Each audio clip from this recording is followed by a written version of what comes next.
Before you begin, remove the base enclosure, battery, solid-state drive, right trunk, right support bracket, right fan, left trunk, left support bracket, and left fan. Removal. Note, the heatsink has numbers adjacent to the following 8 screws. Remove the 8 3mm P1 Phillips head screws that secure the heatsink in numerical order.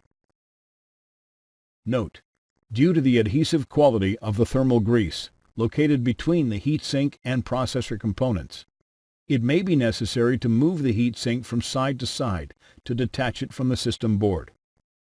Carefully lift the heatsink off of the system board and remove. Replacement. Note, replace the thermal grease before replacing the heatsink. The thermal grease should be replaced every time the heatsink is removed. Align the screw holes on the heatsink with the standoffs on the system board and place the heatsink into position. Replace the 8 3mm P1 Phillips head screws in numerical order.